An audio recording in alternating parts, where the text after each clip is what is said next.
មួយរយៈក្រោយនេះគឺសាំងជាមួយនឹងម៉ាស៊ុតនេះគឺឡើងថ្លៃច្រើនខ្លាំងមែនតើអញ្ចឹងក៏មានអតិថិជនយើងក៏គាត់ចាប់ផ្ដើមគិតគូរពីអគ្គិសនីប៉ុន្តែគាត់នៅបារម្ភថាថ្លៃអគ្គិសនីហ្នឹងវាសាកបានតិចពិបាករឿងសាកទៅឆ្ងាយទៅអីអញ្ចឹងណាទៅជនអរគ្នាអញ្ចឹងមួយគ្រឿងនេះរបស់ខ្ញុំនេះគឺស័ក្តិសមមែនតើដែលជាប្រភេទ Leopard TI7 4WD option Ultra ដែលជា option full spec កប់តែម្ដងហើយប្រភេទនេះជាប្រភេទ plug-in hybrid តែអតិថិជនទាំងអស់គ្នាហ្នឹងគឺអាចធ្វើការសាកថ្មក៏បានប្រើសាំងក៏បានដែរអញ្ចឹងមិនបារម្ភរឿងសាកថ្មទេអញ្ចឹងសម្រាប់អង្គុយវាគឺរឿងធំណាស់មកពេញអាចជីបានជាង200គីឡូអាច190បាទហើយបន្ទាប់ពីហ្នឹងអាចប្រើសាំងបានអញ្ចឹងបើយើងបូរទាំងសាំងទាំងអគ្គិសនីអតិថិជនអង្គនេះអាចធ្វើដំណើរបានរហូតដល់ជាង1000គីឡូតោះមកមើលគ្រឿងនេះមកខ្ញុំទាំងអស់គ្នាតែនេះជាប្រភេទ SUV 5.9A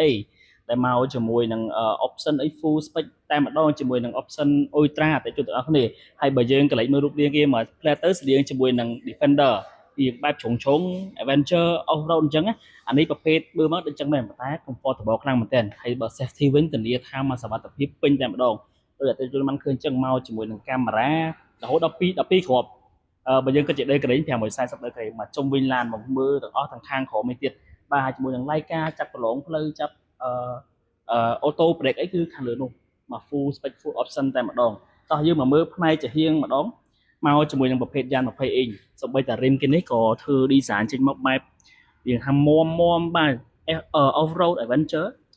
មមខ្លាំងមែនទែនមើលមកជាមួយនឹងឈ្នាន់បាទហើយកញ្ចក់ក្តោបអូតូមានជាមួយនឹងកាមេរ៉ាពីរគ្រាប់ទៀតនិយាយទៅកាមេរ៉ាគ្រប់កន្លែងតែម្ដងតោះមកមើលខាងក្រោយបើនិយាយពីផ្នែកខាងក្រោយវិញចាប់អារម្មណ៍ជាងគេហ្មងជាមួយនឹងប្រអប់ជ្រុងនេះ